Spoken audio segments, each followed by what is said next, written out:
ये चौथा है। इस चौथा को भी हमें पहले विलोपन विधि से हल करना है, फिर उसके बाद प्रतिस्थापन विधि से हल करेंगे। तो पहले विलोपन विधि है ना, विलोपन विलोपन विधि।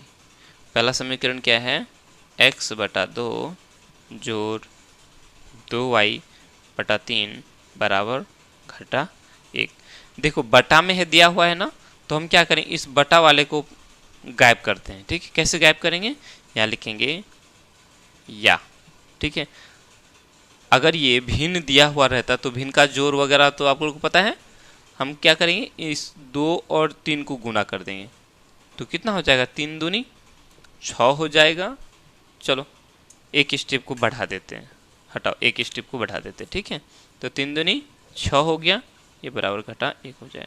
अब हम क्या करेंगे, 3 और x को गुना करें, x गुना 3 3x जोड़ है जोड़, 2 गुना 2 2 दूनी 4 y। इसी तरह से करते हैं, इसको थोड़ा आगे बढ़ाएंगे, इस 6 को गायब करेंगे तो क्या हो जाएगा, 3x जोड़ 4y बराबर, ये 6 भाग हो रहा है, बराबर के उस पार लेके जाएंगे तो 1 के साथ गुना हो जाएगा, यानी घटा 6 हो जाएगा। नहीं, 1 गुना 6 6 हो गया।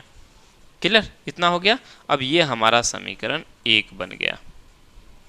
क्लियर, चलो अब समीकरण 2 तथा क्या दिया हुआ है, तथा ये दिया हुआ है x घटा y बटा 3 बराबर 3 दिया हुआ है, यही दिया हुआ है। इसमें भी बटा में है, तो इसको भी हम लोग क्या करते हैं, बटा को गायब कर देते हैं। तो हम क्या करेंगे, इसको इसी तरह से सेम यहाँ हम लोग क्या करेंगे, 3 लिखेंगे, चूँकि x के नीचे कुछ नहीं मतलब 1 है। अब ये x और 3 को गुना करेंगे तो ये 3x हो जाएगा, घटा हो जाएगा, और ये y बराबर ये 3, या इस 3 को हम बराबर की उस पार लेके चले जाएंगे, यानी 3x घटा y बराबर ये 3 भाग हो रहा है, बराबर के उस पर जाएगा तो गुना हो जाएगा 3 के साथ, 3 तिया 9 हो गया। ये हमारा समीकरण 2 बन गया। क्लियर, आई बात समझ में। चलो अब हमने क्या करना है, देखो विलोपन विधि अप्लाई करेंगे पहले। तो विलोपन में ध्यान से देखो, ये x 3x यहाँ भी है, 3x यहाँ भी है, दोनों जोड़ में है ना, दोनों जोड़ में, दोनों जोड़। अगर x को ख़त्म करेंगे तो हमें क्या करना पड़ेगा, घटाना पड़ेगा। ठीक है, अगर y को ख़त्म करना चाहें तो ये y घटा में और ये y जोड़ में है। अगर y को ख़त्म करना चाहेंगे तो पहले y को बराबर करना पड़ेगा, ये 4y है, यहाँ अकेले y है, तो 4 से गुना करना पड़ेगा, इसको 4 से गुना करना पड़ेगा, इसको 4 से गुना करना पड़ेगा और दोनों को जोड़ देना पड़ेगा। ठीक है, अगर हम x को ख़त्म करेंगे तो घटाना पड़ेगा, क्योंकि दोनों का चिन्ह सेम है ना, घटाना पड़ेगा। अगर घटाएंगे तो 3 में से 3 चला जाएगा, ख़त्म हो जाएगा, है ना। चलो क्यों हम गुना करने जाए भाई, इसी को ख़त्म कर देते, घटा देते ना। तो लिखेंगे समीकरण 1 घटा 2, समीकरण 1 में से हम समीकरण 2 को घटा देंगे। ठीक है, चलो तो समीकरण 1 को करना कुछ नहीं, जैसा है उतार देना है। क्या है समीकरण 1, 3x जोड़ 4y बराबर घटा 6। पुनः समीकरण 2 कितना है, समीकरण 2 है 3x घटा y बराबर 9। इस तरह से फिर लाइन खींच देना है। अब चूंकि हम यहाँ घटा रहे हैं इसीलिए चिन्ह को बदलना है नीचे वाले को। ये समीकरण दूसरा है। ऐसा मत करना कि समीकरण 2 को पहले और समीकरण 2 को समीकरण 1 को बाद में कर देना। ऐसा करोगे तो फिर क्या हो जाएगा, गलत हो जाएगा। कहाँ गलत हो जाएगा, यहाँ जो हम लोगों ने लिखा है, पहले समीकरण 1 लिखा है तो पहले समीकरण 1, उसके समीकरण 2 लिखा है तो समीकरण 2। अगर आप यहाँ पहले समीकरण 2 लिखता तो पहले 2 को लिखते। ठीक है, चलो अब चूंकि घटा रहे हैं तो यहाँ चिन्ह बदलना है। इसका चिन्ह जोड़ है तो यहाँ घटा लिखेंगे, इसका चिन्ह घटा है तो इसको जोड़ करेंगे, इसका चिन्ह 9 का चिन्ह कुछ नहीं मतलब जोड़ है तो इसको घाटा लिखेंगे। क्लियर, चलो अब देखो ये 3x जोड़ में हो गया, ये 3x घटा में हो गया, ये कैंसिल। अच्छा यहाँ चिन्हों को क्यों बदल रहे हैं, क्योंकि यहाँ घाटा लिखे ना, घाटा लिखने का मतलब ये घाटा सबके साथ गुना होगा। क्लियर, अब देखो ये 4y जोड़ में, ये y भी जोड़ में, तो दोनों जोड़ में हो गया, दोनों जोड़ में हो गया तो क्या करेंगे, दोनों को जोड़ देंगे। यहाँ 4 ठो y और यहाँ 1 ठो y, तो मिलकर क्या हो गया 5 ठो y। चूँकि दोनों जोड़ में है तो जोड़ का चिन्ह लिखते नहीं है। अब यहाँ देखो ये 9 घटा में है और ये 6 भी घटा, दोनों में घटा, दोनों ही घटा में है, तो 9 6 15। चूंकि दोनों का चिन्ह घटा है तो इसको भी घटा लिखेंगे, यानी y का मान कितना आ गया, ये घटा 15 बटा ये 5, चूंकि y के साथ गुना हो रहा है तो इस पर आके बटा में हो जाएगा, 5 का 5 और 5 तिया 15, यानी घटा 3 आ गया, y का मान घटा 3 आ गया। अब हम क्या करेंगे, इस y का मान को किसी एक समीकरण में बैठा देंगे। क्लियर? चलो ठीक है, लिखेंगे y का मान समीकरण किस में रखना है, इसी में रख दो, 2 में रखने पर, समीकरण 2 में हम रख देंगे। चलो समीकरण 2 क्या है, 3x घटा y, तो y की जगह हम y का मान रखेंगे। y का मान कितना है, घटा 3 है ना, ये y का मान घटा 3 है, तो ये घटा और ये घटा गुना होकर के हो जाएगा जोड़। क्लियर? समझ में आई बात ना? समीकरण 2 है 3x घटा y, तो हमने 3x लिखा, उसके बाद घटा लिखा। अब हम देख रहे हैं कि ये जो y है, y का मान घटा 3 है, तो ये घटा और ये घटा गुना होकर के जोड़ हो गया, उसके बाद 3 लिख देंगे, बराबर 9 है तो बराबर 9 लिख देंगे। ठीक है, या इस 3 को बराबर के उस पार लेके चले जाएंगे तो क्या हो जाएगा, 3x बराबर 9, ये 3 चूँकि जोड़ में है, बराबर के इस पर जाएगा तो घटा में हो जाएगा, है ना। या अकेले x छोड़ेंगे, 9 में से 3 चला गया, 6 बचा, और ये 3x के साथ गुना हो रहा है, बराबर के इस पर आके भाग हो जाएगा, नहीं तो 3 का 3 और 3 का 3 दूनी 6, यानी 2/1 का मतलब 2 हो गया, x का मान 2 और y का मान घटा 3 आ गया। लिखेंगे अतः x बराबर 2 तथा y बराबर घटा 3। क्लियर? आई बात समझ में? चलो ये हो गया हम लोगों का विलोपन विधि। अब हमको इसी को हमें क्या करना है, अब प्रतिस्थापन विधि द्वारा हल करना है। इसको किसके द्वारा, प्रतिस्थापन विधि के द्वारा हल करना है। चलो तो इसको प्रतिस्थापन विधि के द्वारा भी हम लोग हल करते हैं।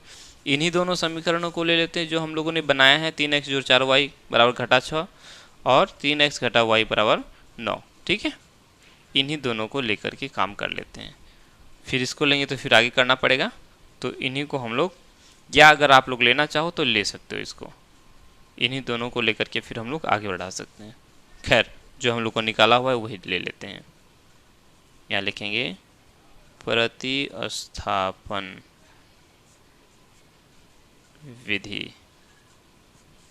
हाँ एक और बात, देखो मैं जो लिख रहा हूँ बिल्कुल यहाँ सठा के लिख रहा हूँ, आप लोगों को ऐसे नहीं करना है, और ना ही आप लोग इस तरह से कॉपी में बनाओगे। ठीक है, कॉपी में कैसे बनाओगे, इसको सीधा खड़ा करोगे ना, इस तरह से करने के बाद जगह, इतना जगह छोड़ने के बाद इधर लिखना है। ठीक है, न कि सठा करके, क्योंकि मेरे पास जगह कम होती है, वीडियो में मुझे दिखाना होता है। अगर इसको इस तरह से कर लेता हूँ तो थोड़ा सा एडिटिंग ज़्यादा करना पड़ता है बड़ा बड़ा दिखाने के लिए, है ना।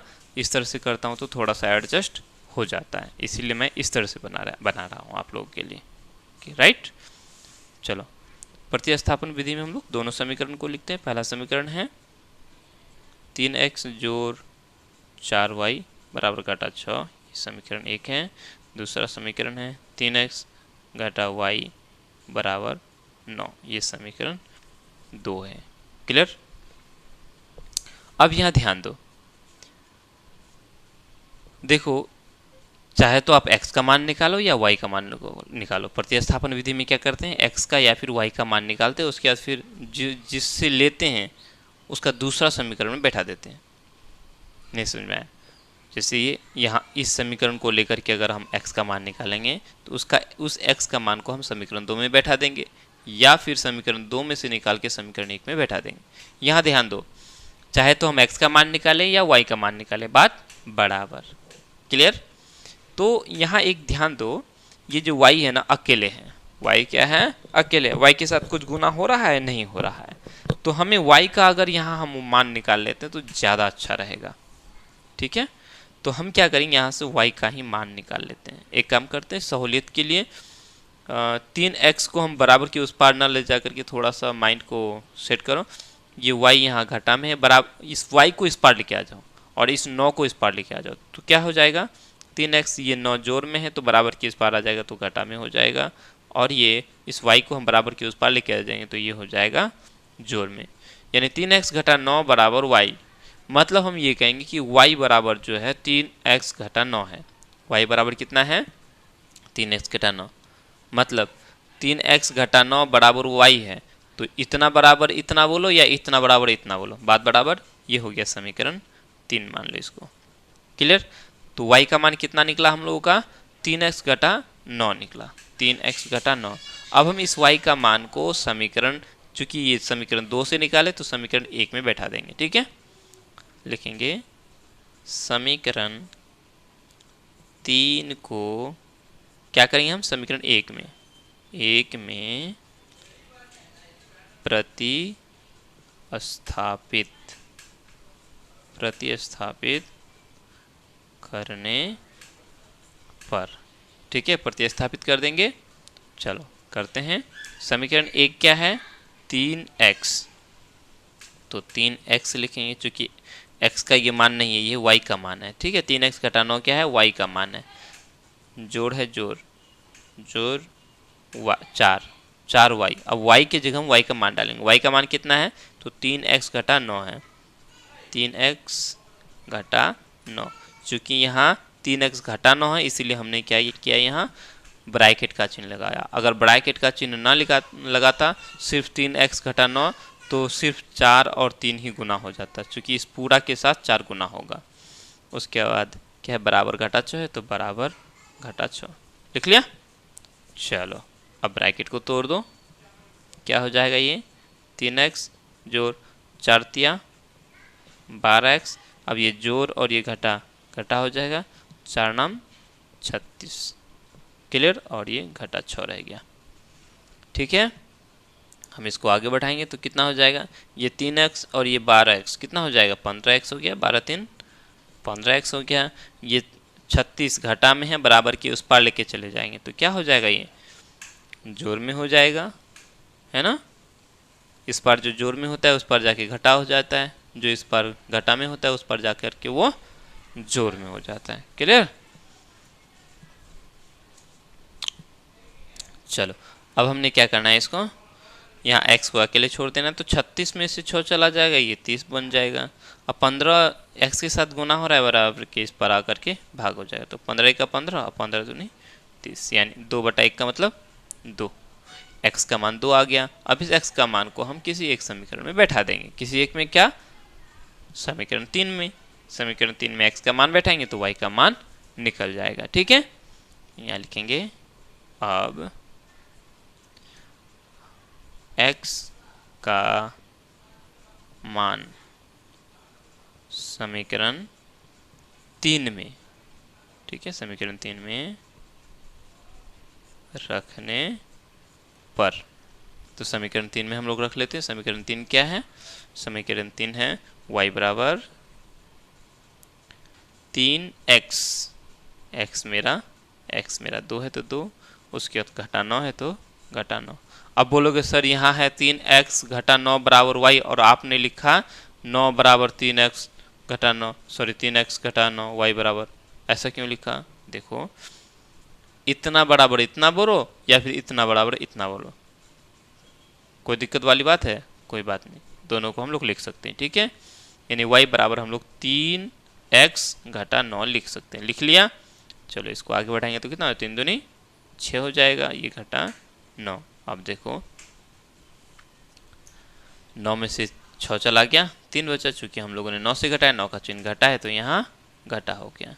x का मान 2, y का मान घटा 3 लिखेंगे, अतः x बराबर 2 तथा y बराबर घटा 3। यहाँ देखो, यहाँ हम लोग को प्रतिस्थापन विधि थोड़ा ज़्यादा अच्छा लग रहा है ना। अच्छा क्यों लग रहा है, आसान क्यों लग रहा है यहाँ, तो हम देखेंगे ये जो दोनों समीकरण लिया हम कराया लिया। यहाँ जो हम लोग पहले निकाले हैं, इन सब को निकाले हैं ना, ठीक है, दोनों को निकाले हैं तो हम लोग को अच्छा लग रहा है। लेकिन वहीं यदि हम लोग फिर इन दोनों ही मेन समीकरणों को लेकर के जब हम लोग करते तो फिर हम लोग को थोड़ा ज़्यादा परेशानी होता। ठीक है, फिर वही बात, यदि आप लोगों को विलोपन विधि अच्छा लगा तो आप लोग विलोपन विधि लिखो, अगर प्रतिस्थापन विधि अच्छा लगा तो प्रतिस्थापन विधि लिखो। ठीक है, तो मुझे चूंकि विलोपन विधि ज़्यादा अच्छा लगता है क्योंकि एक पद को हम लोग डायरेक्टली वहाँ से डिलीट कर देते हैं, इसीलिए मैं यहाँ लिखूँगा, यहाँ लिखेंगे प्रश्नों को हल करने में विलोपन विधि। अगर आप लोगों को प्रतिस्थापन विधि लगा तो यहाँ लिखोगे प्रतिस्थापन विधि। ठीक है, विलोपन विधि अधिक उपयुक्त है। क्लियर, चलो इस तरह से 1 नंबर का